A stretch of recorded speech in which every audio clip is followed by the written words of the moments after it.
Hey, what up, YouTube? I'm a douchebag in a muscle shirt making another video. Gonna try and keep this one a little shorter. This is gonna be a part two to my DNA thoughts on the results of my DNA, and I'm also gonna try and touch up on a little anthropology with it. So first of all, yeah, as I discussed in the former video, my hair's kind of shitty today. Whatever. As I discussed in my former video, my ancestry was primarily German, significantly Scandinavian, small percent other things, 95 point something percent Northwestern European, all that. I just wanted to say, given I do think I agree with it mostly, but I think these results should be taken with a little bit of a grain of salt, a little bit of like there could be some margin of error, margin of interpretation, yada yada, and in particular, in my case, being a complex blend, the kind of complex blend of German and Scandinavian that most of my ancestry is.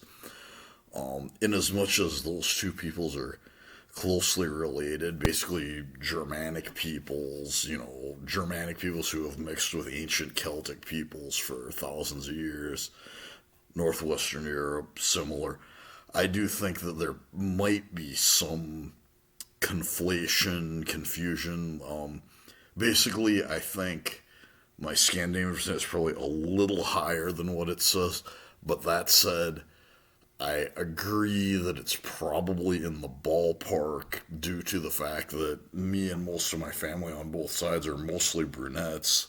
That makes more sense as a German than a Scandinavian. So, okay, that's pretty much just what I want to say about that. And then I talked about my this is gonna get more into the anthropology here. So I talked about how I did part of the reason I did 23andMe. Have a little sip of Coke here. Part of the reason I did 23andMe was because you get the Neanderthal report, which tells you a little bit about your Neanderthal. It's not a lot of info. It's not a deep dive. As I said, my initial report stated that I was 30% less Neanderthal than the average 23andMe user. When it was updated, it became 31% more Neanderthal. However, it states that I'm less than 2% Neanderthal, which, so basically, given how it's based on comparison, it was lower, then it was higher. Basically, I'm about basically my Neanderthal percent is probably right around a very average percent.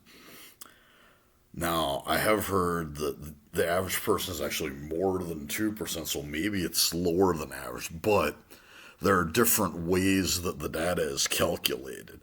By one calculation, the average person is like 2.2 or 3% Neanderthal, and by another way it's calculated, it's more like 1.5%. So, assuming they're going by the calculation where it's 1.5%, I'm probably, if I'm 30% more than the average person, which may or may not be the case, because does the average person do 23andMe, yada yada, I'm probably looking at 1.7-ish percent Neanderthal.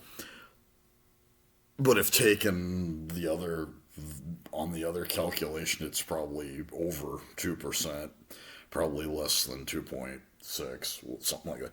Anyway, just wanted to say that with regards to, now I was when I was in college, and I'm a college dropout, I never got a degree, but I did major in liberal arts and took some anthropology courses back in the 90s, back in ancient times here. And I studied anthropology, and and I've kept so that was an interest of mine. I've kept up to date with it. With the, of course, we know a lot. We know so much more than we did in the '90s. Although even the stuff in the '90s was pretty cool, and we knew a lot more in the '90s than we did in the '60s, for example. But anyway, I've kept up with not anthropology stuff involving Neanderthals and all these other things to a decent extent since then, and just wanted to say for and whoa, what happened there? That was a little freaky. I'm alone in this house. Ooh. Anywho, hey, what was I talking about? I was talking about anthropology. Talking about some anthropology. So yeah, so some people I've actually seen and communicated with people on YouTube.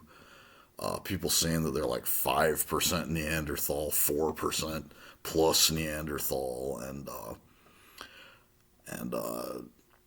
yeah, and also just want to say, in case anybody doesn't know, pretty much all humans on the planet, like every one of us, we all have some archaic DNA.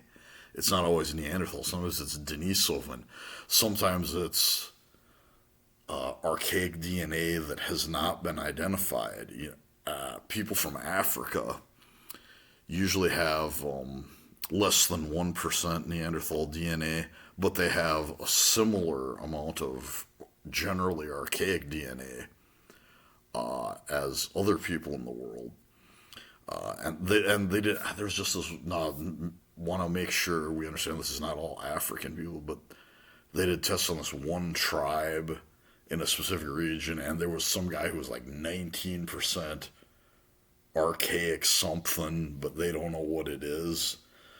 Just saying, nobody should have either an inferiority complex or a superiority complex about their archaic DNA, because there's a lot of stuff we just don't know. But like on the one hand, Neanderthals had larger brains, so they were actually superior and smarter. That it's not all about size. We do know that Homo sapiens have a specific gene which might, and this is kind of new info, but recently it was found that Homo sapiens in particular seem to have a particular gene which helps us to maximize our intelligence, give us more pound for pound than other archaic species. So there's that. There's a lot we don't know. A lot of interesting things that we know that we didn't know not so long ago. But one point, but I don't think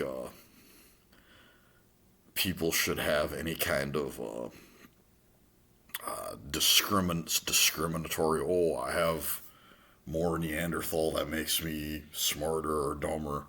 The thing that people got to understand is our archaic DNA, which lives on within us, is evolving with us, and even if you have a high percent of, say, Denisovan or an unknown archaic or Neanderthal, that DNA might not be up here. It might just be stuff affecting the body, not the mind. And even if it is affecting the mind, it's been evolving with us and changing along with our mostly Homo sapien DNA over the course of the last tens of thousands of years. So I just wanted to say that in case there's any confusion, any kind of like sort of racism about what type of archaic you have. That shouldn't be. It's fun to speculate. It's fun to speculate about how all this stuff affects us, but we shouldn't reify it too much to the point of like giving ourselves either an overly high or overly low opinion about ourselves regarding DNA. So I think 10 minutes, just hit the 10-minute mark. I think I'll leave it there for today. I don't want to. I'm sure you guys get tired of looking at my ugly puss anyway.